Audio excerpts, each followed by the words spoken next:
Zechariah is a man who has heard no for so long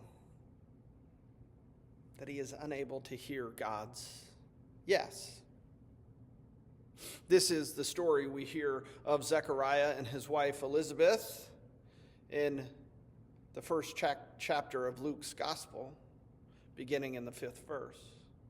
Zechariah is a man who has heard no for so long that he is unable to hear God's yes.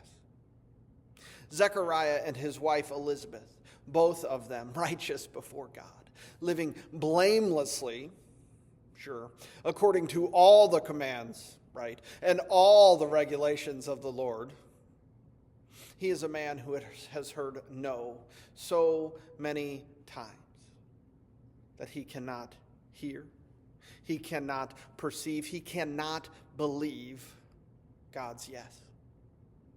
For so long, Zechariah and his wife Elizabeth have asked, have yearned, have prayed for a child, and for so long, month after month, year after year, decade after decade, Elizabeth has remained without child. So when an angel of the Lord screams, "Yes!" into Zechariah's face, he simply cannot hear God's yes. "I am an old man," says Zechariah. He rejects this notion, the notion of a child in his old age immediately. He doesn't want any renewed hope to take hold within him. He's done with hope. Zechariah is done with hope. "My wife, she's old. She's barren. We know this, and it's okay. It's okay. As hard as it has been for us to hear God's no, we've come to accept it. So don't do this. Don't offer us this false hope."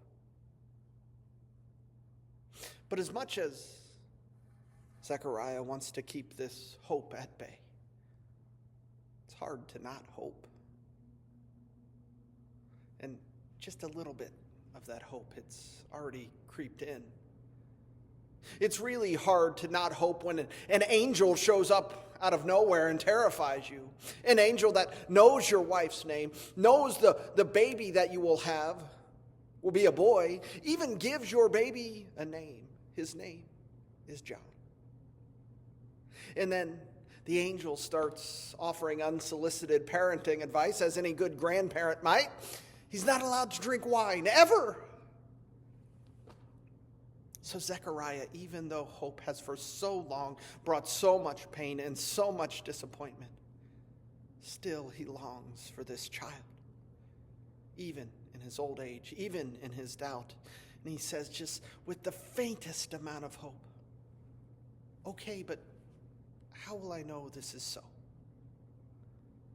How will I know this is so?" The angel, who then reveals himself as Gabriel, says, Go ahead, tell me again how you, Zechariah and Elizabeth, how you are too old to receive God's yes into your lives. Go ahead, I'll wait. You just whisper it right here. Tell me again how you're too old. Right there, into this. Yep, I'm waiting. Go ahead and tell me. "Oh, wait, what's that? Oh, you can't talk? Oh, that's right, because you will be unable to speak until these things occur. Consider this the sign you asked for."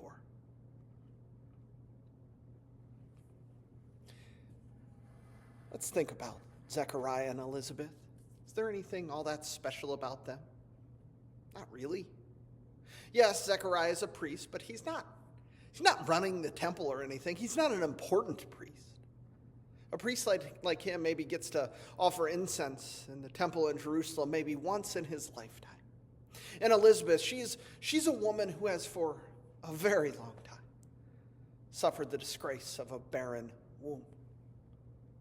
Just listen to her prayer of thanksgiving when she conceives. "This is what the Lord has done for me when he looked favorably on me and took away the disgrace I have endured among my people." She carried this disgrace around with her. Her job was to make babies, and she simply couldn't do it. I mean, obviously, completely her fault, right? Couldn't have been Zechariah's fault either. What was wrong with her? What sin had she committed? This is how her culture and her people looked upon her. She was disgraced. In the market, disgraced. At the well, disgraced. At the synagogue, disgraced.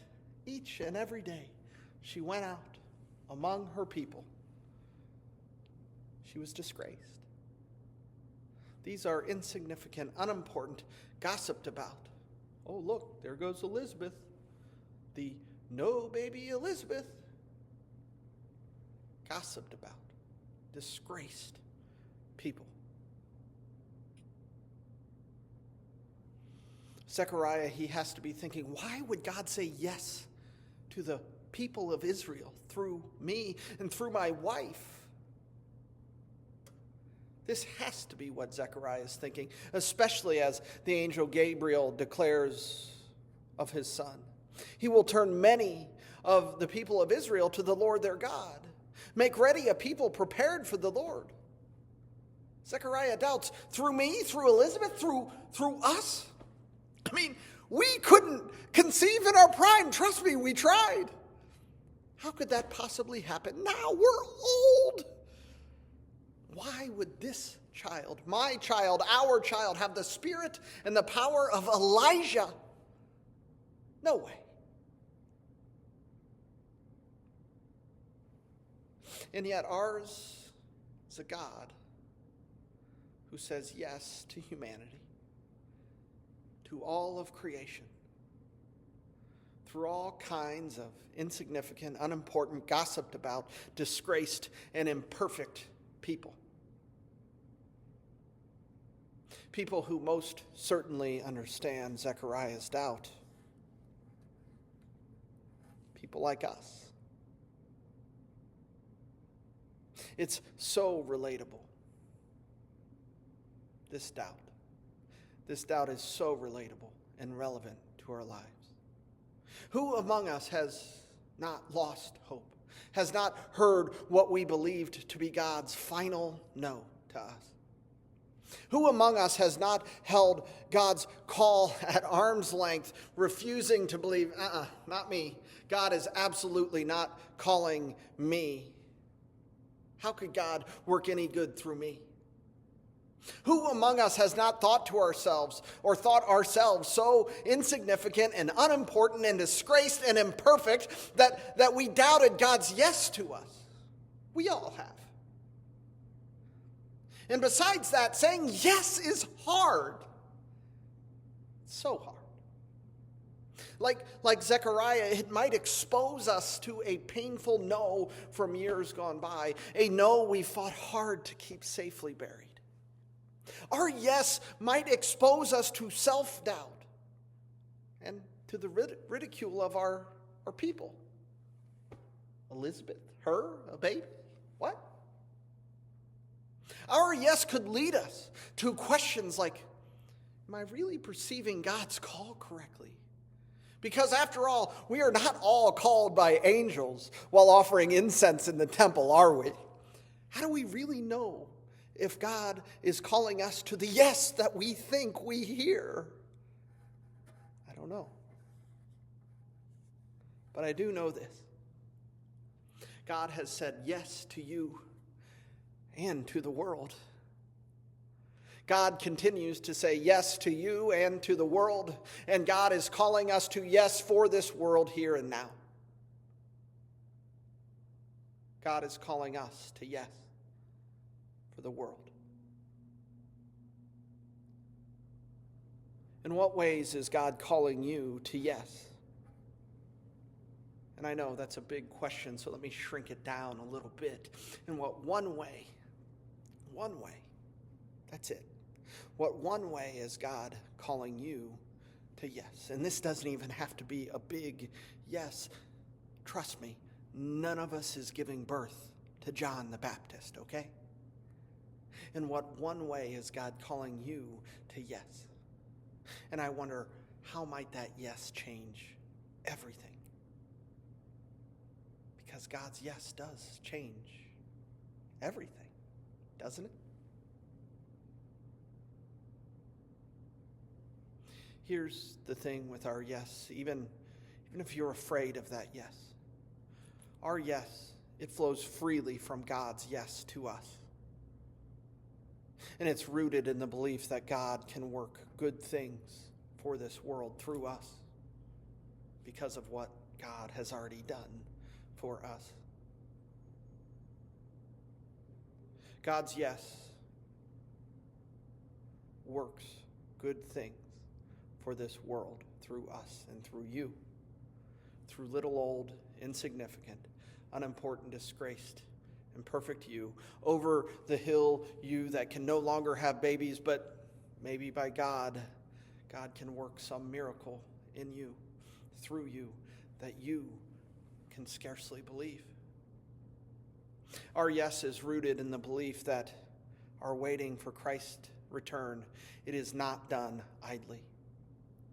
Because the God of the incarnation, the God who we wait for, the God of the incarnation, the God who burst forth into the messiness of our lives and of this world in the birth of Jesus Christ, this God continues to break into the here and the now, even as we wait. Especially as we wait. Through each and every yes, I promise you, God is made known. Through each and every yes, God is seen. And through each and every yes, God is poured out into this world. Thanks be to God for God's yes to us. Amen.